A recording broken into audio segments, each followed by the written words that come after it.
నమస్తే అండి, welcome to my channel. ఈరోజు ఇంకొక ముఖ్యమైన వీడియోతో వచ్చేసానండి. అదేంటంటే మనకి రేపే పౌర్ణమి అయితే రాబోతుందండి. వైశాఖ మాసంలో వచ్చే పౌర్ణమి చాలా విశేషమైనది.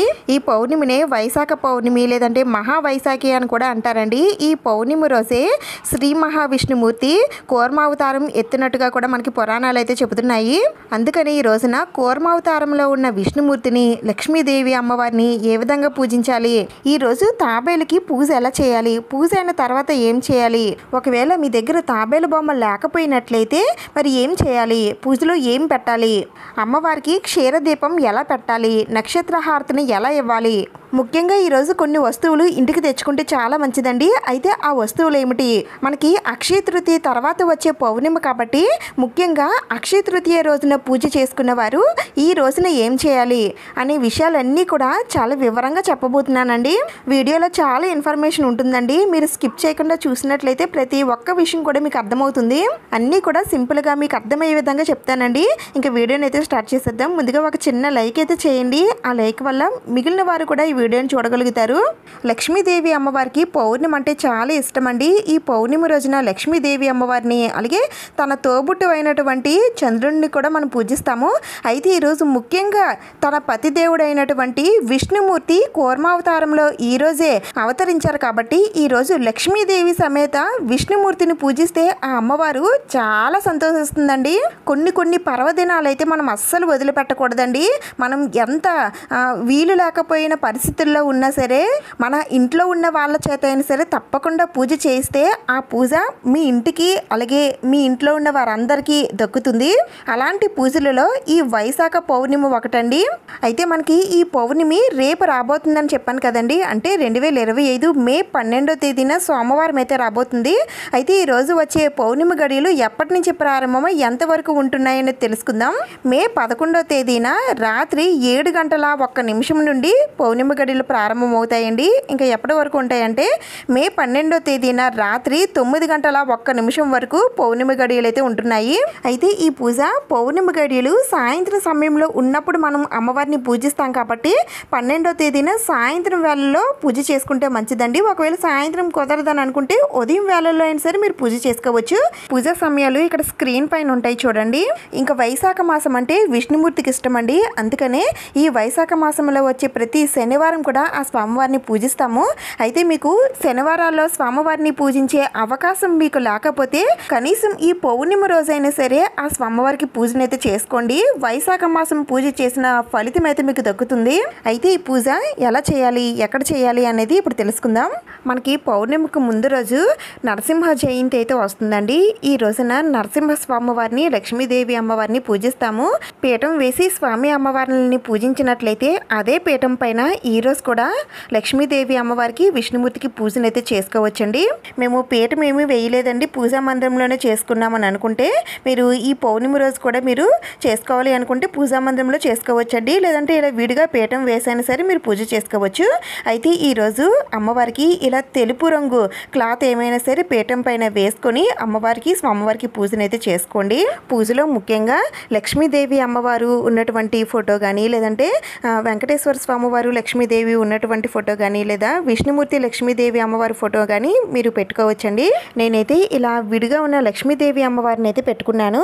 ఇప్పుడు అమ్మవారిని మీ దగ్గర ఉన్న నగలతో కానీ, పువ్వుల మాలలతో కానీ, చిట్టుగాసుల మాలలతో కానీ, తామర గింజల మాలలతో కానీ ఇలా మీ దగ్గర ఏ మాలలు ఉంటే ఆ మాలలతో అమ్మవారిని అందంగా అలంకరించండి.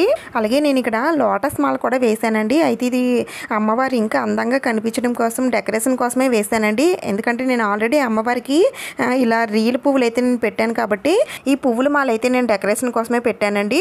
అమ్మవారిని ఈ రూపంలో నాకు చూడాలనిపించింది కాబట్టి అందుకని నాకు నచ్చినట్టుగా నేను అలంకరించుకుంటానండి. మీకు ఏ విధంగా నచ్చుతుందో ఆ విధంగా మీరు అలంకరించుకోవచ్చు.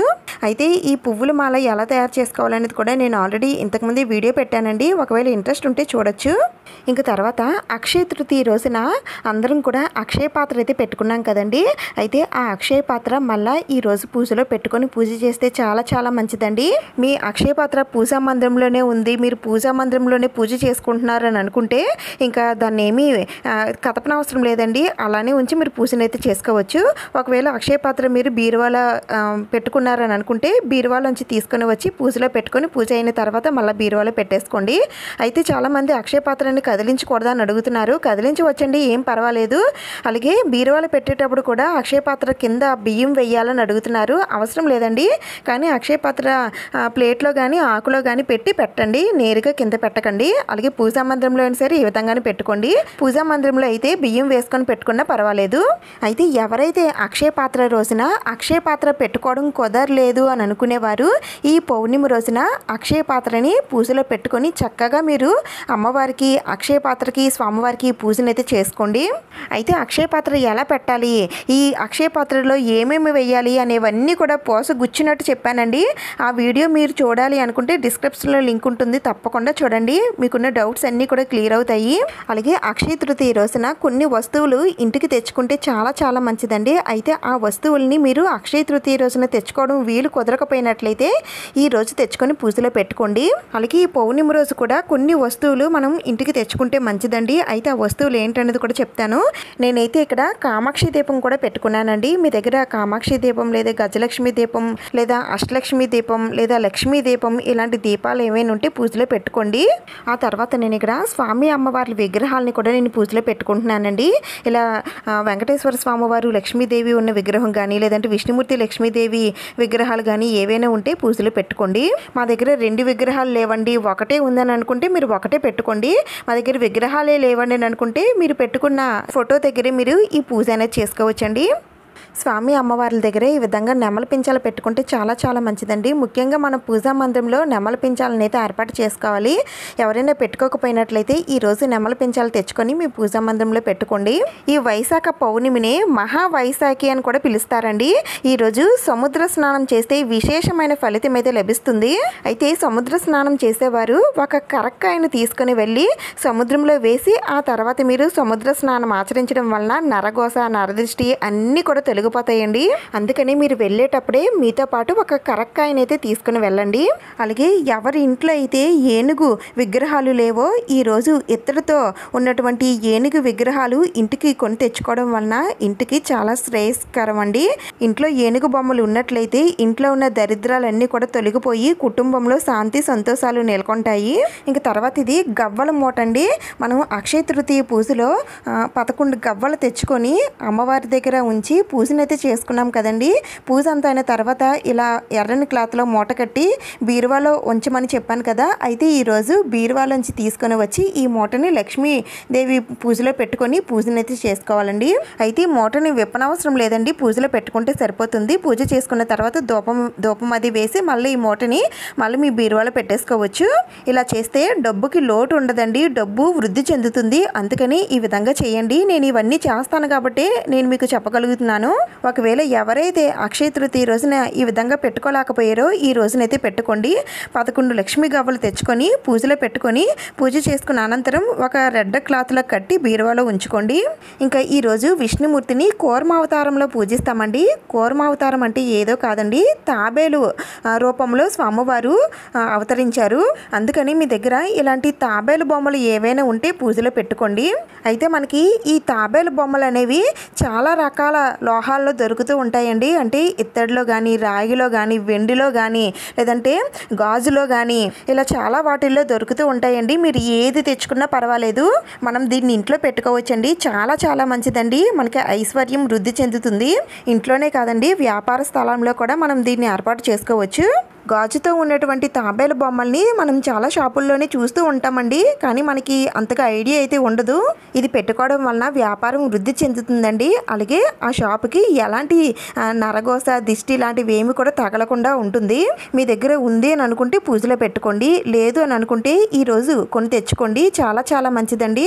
తెచ్చుకున్నాక మీ పూజా మందిరంలో పెట్టుకొని పూజనైతే చేసుకోండి. అయితే పూజ అంతా అయిన తర్వాత ఈ తాబేలును ఏం చేయాలండి అని మళ్ళీ మీకు సందేహం అయితే రావచ్చు. ఏం లేదండి, ఈ తాబేలు బొమ్మని మీరు చక్కగా మీ పూజా మందిరంలోనే ఒక మూలగా ఏర్పాటు చేసుకోవచ్చండి. లేదంటే మీ హాల్లో ఉత్తర దిశగా మీరు దీన్ని పెట్టుకోవచ్చు. లేదంటే ఈశాన్యంలో అయినా సరే మీరు ఈ తాబేలు బొమ్మను ఏర్పాటు చేసుకోవచ్చండి. గాజు తాబేలు లాంటిది తీసుకున్నట్లయితే కొద్దిగా వాటర్ వేసి దాంట్లో పెట్టుకుంటారండి. మామూలు ఇత్తడి కానీ రాగి కానీ వెండి కానీ తీసుకున్నట్లయితే మామూలుగా ఒక ప్లేట్లో పెట్టుకుంటే సరిపోతుంది. వాటర్ వేసుకొని కూడా పెట్టుకోవచ్చండి. కానీ వాటర్ వేస్తే ఈ లోహాలు కొంచెం త్వరగా పాడైపోతాయి కాబట్టి అందుకని వాటర్ లేకుండా కూడా పెట్టుకోవచ్చు. లేదంటే వాటర్ వేసి కూడా పెట్టుకోవచ్చు. నేనైతే మా పూజా మందిరంలోనే పెట్టుకుంటానండి. అయితే ఈరోజు పూజలో మాకు తాబేలు బొమ్మ మాకు దొరకదండి, మేము కొనలేమండి, మరి మేము ఏం చేయాలని అనుకునేవారు. ఇక నేను చూపించాను కదండి తాబేలు బొమ్మ బ్యాక్ సైడ్ కూర్మ యంత్రం నెంబర్స్ ఉంటాయండి. అంటే కూర్మ అవతారానికి సంబంధించిన యంత్రం తాలూకా నెంబర్స్ ఉంటాయండి. ఆ నెంబర్స్ మీరు పేపర్ పైన వేసి ఆ పేపర్ని మీరు పూజలో పెట్టుకొని పూజనైతే చేసుకోవచ్చండి. పూజ అంతా అయిన తర్వాత ఆ పేపర్ని మడిచి మీరు పూజా మందిరంలో పెట్టేసుకోవచ్చు. నేను అక్షయ తృతీయ రోజున కుబేర యంత్రం చూపించాను కదండి పేపర్ పైన వేసి, అదే విధంగా ఇక్కడ కూడా ఈ నెంబర్స్ వేసి మీరు చక్కగా పూజ అనేది చేసుకోవచ్చు. నేను ఇక్కడ నెంబర్స్ ఏంటనేది ఇక్కడ ఫోటో పెడతాను చూడండి. తాబేలు బొమ్మ లేని వారు ఈ విధంగా యంత్రం వేసుకొని పూజ చేసుకోవచ్చండి. చాలా మంచి ఫలితాలు అయితే కలుగుతాయి.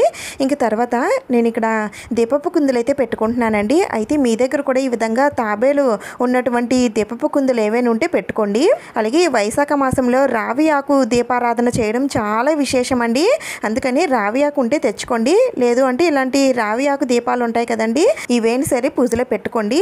అయితే రావి ఆకు దీపారాధన ఎలా చేయాలనేది నేను ముందు వీడియోలో చెప్పానండి. మన వీడియోస్ మీరు ఫాలో అయినట్లయితే మీకు అన్ని విషయాలు తెలుస్తాయండి. ఇంకా సబ్స్క్రైబ్ చేసుకోకపోయినట్లయితే ఇప్పుడే సబ్స్క్రైబ్ చేసేయండి. మీకు అన్ని మంచి విషయాలు నేను తెలియజేస్తాను. తాబేలు దీపాలు మీ దగ్గర లేకపోయినా సరే మీ దగ్గర ఉన్న దీపపు కుందులు పెట్టుకొని దీపారాధన చేసుకోవచ్చండి.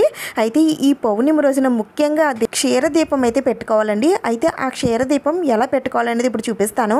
నేను ఇక్కడ రావి ఆకునైతే తీసుకున్నానండి. మీ దగ్గర రావి ఆకు ఉంటే పెట్టుకోండి. లేదంటే తమలపాకైనా పెట్టుకోవచ్చు. లేదంటే ఒక ఇత్తడి ప్లేట్ అయినా సరే పెట్టుకోవచ్చు. ఇప్పుడు దీనిపైన ఒక బౌల్ అయితే పెట్టుకోవాలండి. అది గాజు బౌల్ అయినా ఇత్తడి బౌల్ అయినా రాగి బౌల్ అయినా లేదంటే అన్నిట్లకన్నా మంచిది వెండి బౌల్ అండి. ఇలాంటివి ఏవైనా సరే తీసుకోండి. అయితే నా దగ్గర ఇలాంటి గ్లాస్ లోటస్ బౌల్ అయితే ఉందండి. నేను దీన్నే పెట్టుకుంటున్నాను. మీ దగ్గర ఏది ఉంటే అది పెట్టుకోండి. ఇప్పుడు దీంట్లో 3/4 వచ్చేంత వరకు పాలు వేయాలండి. అయితే ఇవి మరిగించినవి వేయాలా పచ్చివి వేయాలా అని మళ్ళీ మీకు సందేహం అయితే రావచ్చు. ఇవి పచ్చివే వేయాలండి, మరిగించినవి అయితే వెయ్యరు. ఇలా పాలు వేసిన తర్వాత ఇంకా 1/4 ఉంది కదండి, దానికి మనం ఆవు నెయ్యి వేసుకోవాలండి. నెయ్యి వేస్తే చాలా చాలా మంచిదండి. మీ దగ్గర నెయ్యి ఉంటే వేయండి. లేదంటే నువ్వుల నూనె కానీ కొబ్బరి నూనె కానీ ఏదైనా సరే వేయచ్చు. ఆ తర్వాత దీంట్లో దీపం పెట్టుకోవాలి కదండి. అయితే నా దగ్గర ఇలాంటి జలదీపాలు అయితే ఉన్నాయండి. ఈ జలదీపాలు అయితే చాలా బాగా వెలుగుతాయండి. ఇలా నీటిలో తేలే దీపాలండి ఇవి. మీకు పూజా స్టోర్స్లో దొరుకుతాయండి. మీరు కావాలనుకుంటే కొని తెచ్చుకోవచ్చు. మాకు ఇవి దొరకవండి అని అనుకుంటే ఒక తమలపాకు తీసుకొని ఒక చిన్న మొక్క కట్ చేసుకోండి. దానికి మధ్యలో హోల్ పెట్టి ఆ హోల్లో మీ దగ్గర ఉన్న ఒత్తులు ఉంటాయి కదండి, తెలుపు ఒత్తులు, అవిని 2 ఒత్తులు ఒక ఒత్తుగా తీసుకొని ఆ హోల్లోకి తీసుకొని ఆ తమలపాకుతో సహా ఆ ఒత్తిని ఈ పాలల్లో పెట్టేయాలండి. ఇంతేనండి. ఈ విధంగానే క్షీరదీపం అయితే పెట్టుకోవాలి. ఇందులో ఆయిల్ ఉన్నంత వరకు ఈ దీపం చాలా బాగా వెలుగుతుందండి. అయితే ఈ పౌర్ణమి రోజున క్షీరదీపం పెట్టుకోవడం వలన ఇంట్లో ప్రశాంతత శాంతి నెలకొంటాయి. ఎలాంటి గొడవలు అవి లేకుండా ప్రశాంతమైన జీవితాన్ని జీవిస్తారు. క్షీరం అంటే పాలండి. ఈ క్షీరదీపం ఎంత తెల్లగా ఉంటుందో అలాగే మన మనసులో ఉన్న కల్మసాలు అన్నీ కూడా తొలగిపోయి మనం కూడా అంతే స్వచ్ఛమైన శ్రేష్టమైన పాలులా తయారవుతామని దీనికి అర్థమండి. ఈ పౌర్ణమికే కాదండి, ప్రతి నెలలో వచ్చే పౌర్ణమికి ఈ క్షీరదీపం పెట్టుకుంటే చాలా చాలా మంచిది. ఆల్రెడీ మీకు తెలిసే ఉంటుంది, తెలియని వారికి ఇంత వివరంగా చెప్పానండి. ఇంక తర్వాత మనం అక్షయ తృతీయ రోజున పత్తి ఉండల్ని పూజలో పెట్టుకున్నాం కదండి. అంటే అక్షయ తృతీయ రోజున పత్తిని తెచ్చుకొని పూజలో పెట్టుకుంటే మంచిదని చెప్పాను కదా. అయితే నేను ఇలా పత్తి ఉండలు అయితే పెట్టుకున్నానండి. మీరు ఇలా ఉండలు పెట్టుకున్నా లేదంటే పత్తిని పెట్టుకున్నా సరే ఆ పత్తిని ఈరోజు ఒత్తులుగా చేసి మీరు దీపారాధన అయితే చేసుకోండి. చాలా చాలా మంచిదండి. అన్ని ఒత్తులు చేసుకునేంత పత్తి ఉంటే చేసుకోండి. లేదంటే ఒక్క దీపంలో అయినా సరే ఈ ఒత్తులు అయితే వేయండి. నేనైతే 11 ఉండలు అయితే పెట్టుకున్నాను కదండి. అందులో 2 ఉండలు అయితే నేను బీరువాలో పెట్టుకున్నానండి. ఇంకా మిగిలిన ఉండలన్నీ కూడా నేను ఒక్కొక్క ఉండ ఒక ఒత్తు కానీ 2 ఒత్తులు కానీ చేస్తానండి. అంటే ఆ ఉండల సైజుని బట్టి మనకి 2 ఒత్తులు కానీ ఒక ఒత్తు కానీ అవుతాయి. నేను 2 ఒత్తులు చేసుకొని మనకి వైశాఖ మాసంలో పర్వదినాలు వస్తాయి కదండి, మనకి ఆల్రెడీ అయిపోయి కదా, ఏకాదశులు అలాగే శనివారాలు ఇవన్నీ వస్తాయి కదా. ఆ రోజున నేను ఈ ఒత్తుల్ని ఒక్క ఒత్తైనా సరే వేసుకుంటానండి. అలా మన దగ్గర ఈ పత్తి ఎంత ఉంటే అన్ని సార్లు మనం ఈ ఒత్తులు అనేవి వేసుకోవచ్చు. అక్షయ తృతీయ రోజున పత్తిని తెచ్చుకున్న వారు ఈ విధంగా పెట్టుకోండి. లేదు మేము పెట్టుకోలేదని అనుకుంటే మీ దగ్గర ఉన్న ఒత్తులే మీరు పెట్టుకోవచ్చు. ముఖ్యంగా ఈ ఒత్తులు నేను కామాక్షి దీపంలో పెట్టుకుంటానండి. కామాక్షి దీపంలో వేసుకుంటే చాలా చాలా మంచిది. ఇంక తర్వాత మీ దగ్గర జవ్వాది పౌడర్ కానీ లేదంటే పచ్చకర్పూరం కానీ ఉంటే స్వామి అమ్మవార్ల దగ్గర అలాగే దీపపు కుందుల్లో వేయండి. ఈ విధంగా పూజకు కావాల్సిన సామాగ్రి అన్నీ కూడా ఇలా పెట్టేసుకున్న తర్వాత ఇప్పుడు పూజను అయితే స్టార్ట్ చేద్దాం. ముందుగా ఏకహారతితో కామాక్షి దీపాన్ని వెలిగించండి. ఆ తర్వాత మిగిలిన దీపపు కుందులు ఏవైనా పెట్టుకున్నట్లయితే అవి కూడా వెలిగించుకొని ముందుగా మనం పూజించాల్సింది వినాయకుడిని కాబట్టి వినాయకుడికి పూజను అయితే చేసేసుకోండి. నాకు ఇక్కడ ఎక్కువ ప్లేస్ లేదు కాబట్టి వినాయకుడిని పెట్టలేదు. మీరు తప్పనిసరిగా పూజా మందిరంలో కానీ లేదంటే విడిగా పీఠం వేసినా సరే తప్పకుండా వినాయకుడికి పూజ చేసుకున్న తర్వాతనే స్వామి అమ్మవార్లకి పూజను అయితే చేసుకోవాలి. వినాయకుడి పూజ పూర్తయిన తర్వాత క్షీర దీపం వెలిగించి అప్పుడు స్వామి అమ్మవార్ల పూజను అయితే ప్రారంభించండి. దానికన్నా ముందుగా ఈ దీపం దగ్గర కొద్దిగా పసుపు కుంకుమ అక్షింతలు వేసి ఆ దీపలక్ష్మికి దండం పెట్టుకోండి. అలాగే స్వామి అమ్మవార్ల పాదాల దగ్గర కూడా కొద్దిగా పసుపు కుంకుమ అక్షింతలు వేసి అగరబత్తులతో ధూపం చూపించి ఆ స్వామి అమ్మవార్లకి ఆహ్వానం పలకండి. ఆ తర్వాత ఈరోజు స్వామి అమ్మవార్లని మల్లె పువ్వులతో పూజిస్తే చాలా చాలా మంచిదండి. మల్లె పువ్వులు ఉంటే తెచ్చుకోండి, లేదంటే తెల్లని పువ్వులు ఏ పువ్వులైనా సరే తెచ్చుకొని పూజనైతే చేసుకోండి. పౌర్ణమి వేళలో అమ్మవారిని తెల్లని పువ్వులతో పూజించాలి. ఇంకా అమ్మవారిని మంగళకరమైన వస్తువులతో పూజించాలండి. అంటే లక్ష్మీ గవ్వలు, గోమతి చక్రాలు, కాయిన్స్, తామర గింజలు, గురువింద గింజలు, చిట్టుగాజులు ఇలా మీ దగ్గర ఏ ఉంటే వాటితో పూజించండి. లేదంటే అమ్మవారికి కుంకుమతో పూజ చేసుకోండి. అదే స్వామివారికి అయితే పువ్వులతో అక్షింతలతో పూజనైతే చేసుకోండి. అయితే ఈరోజు ముఖ్యంగా చదవాల్సినవి ఏమిటంటే స్వామివారి విష్ణు సహస్రనామాలు చదవాలండి. అలాగే స్వామివారి అష్టోత్తరాలు అవన్నీ కూడా చదువుకోండి. అలాగే అమ్మవారికి అయితే అష్టోత్తరాలు కనకదార స్తోత్రం అయితే చదువుకోవాలి. స్వామి అమ్మవార్లకి పూజ చేసుకున్న అనంతరం కూర్మంకి అయితే పూజ చేయాలండి. అంటే తాబేలకి పూజ చేయాలి. అది ఎలా చేయాలో కూడా చెప్తాను. దానికన్నా ముందుగా ఈ వైశాఖ పౌర్ణమినే బుద్ధ పౌర్ణమి అని కూడా అంటారండి. ఈరోజే బుద్ధ జయంతి. ఈరోజు బుద్ధునికి మహాప్రీతికరమైన రోజండి. ఆయన జననం, బుద్ధుడిగా మారడం, నిర్యాణం చెందడం మూడు కూడా ఈ పౌర్ణమి నాడే జరిగాయని చెబుతారు. అందుకే బౌద్ధులకి ఆయనను ఆరాధించే సకల జీవులకి ఈ రోజు పరమ పవిత్రమైన రోజు.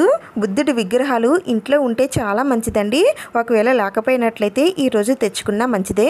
ఇంట్లో బుద్ధుడి విగ్రహాలు ఉన్నట్లయితే ఆనందం అదృష్టం చేకూరుతాయి. ఇంకా స్వామివారి కూర్మావతారం గురించి తెలుసుకుందామండి. శ్రీ మహావిష్ణువు యొక్క దశావతారాల్లో రెండవ అవతారమే కూర్మావతారం. కూర్మం అంటే తాబేలండి. దేవదానవులు అమృతం కోసం పాల సముద్రాన్ని మదించడానికి మందర పర్వతాన్ని కవ్వంగా నిర్ణయించి పాల సముద్రంలో వేస్తే అది కాస్త ఆ బరువుకి పాల సముద్రంలోనే మునిగిపోతుంటే అప్పుడు విష్ణుమూర్తి కూర్మావతారంలో దాన్ని భరిస్తాడు. అందుకే స్వామివారు కూర్మావతారం ఎత్తారండి. ఈ కూర్మావతారంలో స్వామివారిని ఈరోజు పూజించడం వలన ఎంతటి భారాన్నైనా సరే మోయగలిగే శక్తి అయితే మనకి లభిస్తుంది. అలాగే ఈ రోజున విష్ణువు యొక్క అనుగ్రహం పొందడానికి సత్యనారాయణ వ్రతాలు కూడా నిర్వహిస్తారండి. ఇంకా ఈ రోజు పౌర్ణమి కాబట్టి పౌర్ణమి రోజున లక్ష్మీదేవి అమ్మవారితో పాటుగా చంద్రుడిని కూడా మనం పూజిస్తామండి. మీకు వీలుంటే చంద్రుడికి కూడా పూజ చేసుకోండి. మాకు అవన్నీ తెలియవండి అని అనుకుంటే కనీసం ఈ రోజున ఆరు బయట అంటే చంద్రుడు చల్లని వెన్నెల పడే చోట కూర్చొని స్వామివారికి పరమాన్నం కానీ పాలు కానీ నైవేద్యంగా పెట్టి అక్కడే కూర్చొని మీకు వచ్చిన లలితా సహస్రనామాలన్నీ కూడా చదువుకోండి. ఒకవేళ రావు అని అనుకుంటే ఓం శ్రీమాత్రే నమః అని చదువుకోండి. లేదంటే అమ్మవారి అష్టోత్తరాలన్నీ కూడా చదువుకోండి. లలితా సహస్రనామాలు చదువుకుంటే చాలా చాలా మంచిదండి. ఇలా అన్నీ చదివేసుకున్న తర్వాత మీరు చంద్రుడికి ఏ నైవేద్యాలు పెడతారో ఆ నైవేద్యాలు తీసేసి మీ ఇంట్లో ఉన్న వారందరూ కూడా స్వీకరించాలండి. ఆ చంద్రుడి కిరణాలు ఆ ప్రసాదంలో పడి అది శక్తివంతం అవుతుందండి. ఆ ప్రసాదం తిన్నవారు ఆరోగ్యవంతంగా ఆనందంగా ఉంటారు. అమ్మవారి పూజ అయిన అనంతరం చంద్రుడికి ఇదంతా కూడా చేసుకోండి. ఇంక తర్వాత ఇక్కడ కూర్మంకి పూజ ఎలా చేయాలో చూపిస్తున్నాను చూడండి. ముందుగా కొద్దిగా పసుపు కుంకుమలు వేసిన తర్వాత అక్షింతలతో పూజనైతే చేసుకోండి. ఓం నమో భగవతే కూర్మాయ నమః అని కానీ లేదంటే ఓం కూర్మాయ నమః అని కానీ మంత్రం చదువుకొని పూజనైతే చేసుకోండి. 108 సార్లు కానీ లేదంటే 51 సార్లు కానీ 21 సార్లు కానీ లేదంటే 11 సార్లు అయినా సరే జపించుకుంటూ పూజనైతే చేసుకోవాలి. అయితే ఈ పూజ చేసేవారు ఉపవాసంతో పూజ చేస్తే చాలా చాలా మంచిదండి. ఉదయం నుండి సాయంత్రం వరకు ఉపవాసం ఉండి సాయంత్రం పూజ అయిన తర్వాత, చంద్రుడి పూజ అయిన తర్వాత మీరు భోజనం అనేది చేయొచ్చండి. ఈ వైశాఖ పౌర్ణమి నాడు ఉపవాసం ఉండడం వలన అదృష్టం మరియు ఆరోగ్యం చేకూరుతుంది. ఒకవేళ ఉపవాసం లేకపోయినా సరే మీరు సాత్వికమైన భోజనం తీసుకొని మీరు అమ్మవారికి పూజ అనేది చేసుకోవచ్చు. ఈరోజు నాన్ వెజ్ లాంటిది ఏమి కూడా తినకూడదండి. ఈ వైశాఖ మాసం దానాలకి ప్రసిద్ధి కాబట్టి ఈరోజు ఈ పౌర్ణమి రోజున దాన ధర్మాలు చేస్తే చాలా చాలా మంచిదండి.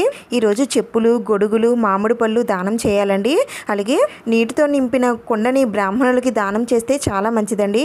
అలాగే ఈ రోజున రావి చెట్టు దగ్గర దీపారాధన చేస్తే మనకి జాతకంలో ఉన్న దోషాలన్నీ కూడా తొలగిపోతాయండి. ఇలాంటి విశేషమైన రోజుల్లో మనం ఏ పని చేసినా సరే మనకి ఎంతగానో పుణ్యం లభిస్తుందండి. ఈ విధంగా స్వామి అమ్మవార్లకి పూజ చేసుకున్న తర్వాత అగరబత్తులతో ధూపం చూపించి నైవేద్యం నివేదన చేయండి. ఈరోజు అమ్మవారికి పాలతో తయారు చేసినటువంటి నైవేద్యాలు వండి పెట్టాలండి. అంటే పాయసన్నం కానీ, పరమాన్నం కానీ, క్షీరాన్నం కానీ ఇలా మీకు ఏది వస్తే అది వండి నైవేద్యంగా పెట్టండి. ఒకవేళ వండలేకపోయినట్లయితే పాలైన సరే నైవేద్యంగా పెట్టచ్చండి. అయితే ఇవి పచ్చిపాలు కాదు, మరిగించిన పాలు అయితే పెట్టాలి. ఈ పాలల్లో కొద్దిగా పంచదార కానీ, తేనె కానీ వేసి పెట్టండి, చాలా మంచిది. ఇంక తర్వాత మీకు దొరికినటువంటి పళ్ళు ఏవైనా సరే నైవేద్యంగా పెట్టండి. ఆ తర్వాత ధూపం వేసి తాంబూలం కూడా సమర్పించండి. నా దగ్గర తాంబూలం సమర్పించడానికి తమలపాకులు కానీ, అరటిపళ్ళు కానీ ఏమీ లేవండి. అందుకని నేను ఇక్కడ చూపించలేకపోయాను. మీరైతే తప్పనిసరిగా అమ్మవారికి, స్వామివారికి తాంబూలం సమర్పించండి. ఆ తర్వాత కొబ్బరికాయను కూడా నివేదన చేయండి. ఆ తర్వాత నీరాజనం సమర్పించాలి. ఈరోజు స్వామి అమ్మవారికి నక్షత్రహారతిని సమర్పిస్తే చాలా చాలా మంచిదండి. అయితే ఈ నక్షత్రహారతిని చాలా విధాలుగా ఇస్తూ ఉంటాము. మన వీడియోస్లో అన్నీ కూడా నేను చూపించానండి. ఇప్పుడైతే ఒక పద్ధతి అయితే చూపిస్తున్నాను. నక్షత్రహారతి అంటే నక్షత్రాలు మొత్తం 27 కదండి. 27 నక్షత్రాలకు సంబంధించి 27 ఒత్తులు అయితే తీసుకోవాలి. అవి పువ్వొత్తులైనా, అడ్డవత్తులైనా ఏవైనా సరే తీసుకోవచ్చండి. ముందుగా ఒక ప్లేట్లో కానీ, బౌల్లో కానీ కొద్దిగా ఆయిల్ వేసుకోండి. ఆ తర్వాత ఈ ఒత్తులన్నీ కూడా ఇక్కడ నేను చూపించిన విధంగా పెట్టుకుంటే అవి విడిపోకుండా ఉంటాయి. ఇలా మొత్తం 27 ఒత్తులు సర్దుకున్న తర్వాత ఈ బౌల్లో చాలా జాగ్రత్తగా పెట్టుకోండి. ఈ ఒత్తులకి సరిపడా ఆయిల్ అయితే వేసుకోండి. ఎక్కువ వేయనవసరం లేదండి. ఆ ఒత్తులు తడిచే విధంగా వేస్తే సరిపోతుంది. ఇప్పుడు ఈ ఒత్తులన్నిటికీ కూడా కొద్దిగా మన దగ్గర కర్పూరం ఉంటుంది కదండి, దాన్ని కొద్దిగా గుండ చేసి ఆ ఒత్తులకి రాయండి. త్వరగా ఆ ఒత్తులు అనేవి వెలుగుతాయి. ఆ తర్వాత మీ దగ్గర ఉన్న తెల్లని పువ్వులతో ఈ హారతిని అందంగా అలంకరించేసుకోండి. ఇదేనండి నక్షత్ర హారతి. ఇప్పుడు ఈ ఒత్తుల్ని ఏకహారతితో వెలిగించుకొని అమ్మవారికి, స్వామివారికి కూడా హారతిని అయితే ఇవ్వండి. ఈ విధంగా నక్షత్ర హారతి ఇవ్వడం వలన 27 నక్షత్రాల్లో ఏదో ఒక నక్షత్రం మన దయ ఉంటుంది కాబట్టి మన జాతకంలో ఉన్న దోషాలన్నీ కూడా తొలగిపోతాయండి. ఈ విధంగా మనమే కాదండి, ఇంట్లో ఉన్న వారందరి చేత కూడా ఆ స్వామివారికి, అమ్మవారికి హారతిని అయితే ఇప్పించండి. అయితే దీంట్లో మనం 27 ఒత్తులు వేసాం కాబట్టి జ్యోతి అనేది కాస్త పెద్దగా వెలుగుతుందండి. అందుకనే కాస్త జాగ్రత్తగా ఇవ్వండి. అలాగే ఇచ్చిన తర్వాత కూడా దీన్ని మీరు కొంచెం దూరంగా పెట్టుకోండి. అందులో ఆయిల్ ఉన్నంత వరకు అది వెలుగుతూనే ఉంటుంది. ఆ తర్వాత కొండెక్కేస్తుందండి. కానీ కాస్త జాగ్రత్తగా ఇవ్వండి. తర్వాత కర్పూర నీరాజనం కూడా సమర్పించండి. ఇంక తర్వాత కొద్దిగా అక్షింతలు, పువ్వులు తీసుకొని స్వామి అమ్మవార్ల పాదాల దగ్గర వేసి 2 చేతులు జోడించి మోకాళ్ళ పైన స్వామి అమ్మవార్లకి మీ మనసులో ఉన్న కోరికలన్నీ కూడా చెప్పుకోండి. ఈ విధంగా వైశాఖ పౌర్ణమి కూర్మ జయంతి రోజున ఆ విష్ణుమూర్తికి అలాగే లక్ష్మీదేవి అమ్మవారికి పూజనైతే ఈ విధంగా చేసుకోవాలండి. అక్షయ తృతీయ రోజు పూజ చేసుకోలేని వారు ఈరోజు తప్పకుండా పూజనైతే చేసుకోండి. ఇంకా పూజా పీఠాన్ని ఏర్పాటు చేసుకుని పూజ చేసుకున్నవారు పూజా పీఠాన్ని ఎప్పుడు కదపాలంటే ఉదయం పూజ చేసుకున్నవారు సాయంత్రం పూజ చేసుకొని పీఠాన్ని కదిపేయచ్చండి. అదే సాయంత్రం పూజ చేసుకున్నవారు రాత్రి వేళల్లో పీఠాన్ని కదపకూడదు కాబట్టి నెక్స్ట్ డే మంగళవారం వచ్చింది, మంగళవారం కూడా పీఠాన్ని కదపకూడదండి. మంగళవారం కూడా ఉదయం సాయంత్రం అమ్మవారికి దీపారాధన చేసుకుని నైవేద్యం సమర్పించి పూజనైతే చేసుకోవాలి. ఆ తర్వాత బుధవారం రోజు ఉదయాన్నే మీరు అమ్మవారి పీఠాన్ని కదిపేయచ్చు. పూజా మందిరంలో చేసుకున్న వారికి ఇవేమీ వర్తించవండి. ఇంకా పూజలో పెట్టిన వస్తువులు ఏం చేయాలంటే మనం అక్షయ పాత్ర పూజలో పెట్టుకున్నాం కదండి, మళ్ళీ దాన్ని పూజా మందిరంలో కానీ, బీరువాలో కానీ మీరు ఎక్కడి నుంచి తీసుకొని వచ్చారో మళ్ళీ అక్కడే పెట్టేసుకోండి. ఇంకా తర్వాత గవ్వలుంచినటువంటి మూటను కూడా మళ్ళీ బీరువాలో పెట్టేసుకోవాలండి.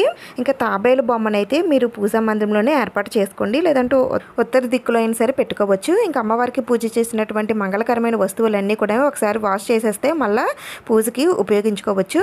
అలాగే క్షీరదీపం కొండెక్కిన తర్వాత దాంట్లో ఉన్న పాలు ఏదైనా మొక్కలు మొదట్లో కానీ ఎవరు తొక్కని ప్లేస్లో కానీ వేసేయండి. అమ్మవారికి నైవేద్యంగా పెట్టిన నైవేద్యాలు ఏవైనా సరే మనం తినొచ్చండి. ఇంకా తాబేలు ప్లేస్లో మనం పేపర్ మీద రాసిన కూర్మ యంత్రం ఉంది కదండి, ఆ పేపర్ మడిచి మీ పూజా మందిరంలో పెట్టుకోండి. పెట్టుకోండి. ఈ విధంగా వైశాఖ పౌర్ణమి పూజని అయితే చేసుకోవాలండి. ఇంకా మీకు ఏమైనా డౌట్స్ ఉంటే నన్ను కింద కామెంట్స్లో అడగండి. ఈ వీడియో మీకు యూజ్ అయింది, నచ్చింది, ఉపయోగపడింది అని అనిపిస్తే ప్లీజ్ తప్పకుండా లైక్ చేయండి, షేర్ చేయండి, సబ్స్క్రైబ్ చేసుకోండి. ఇంకొక మంచి వీడియోతో మళ్ళీ కలుద్దాం. Thank you for watching.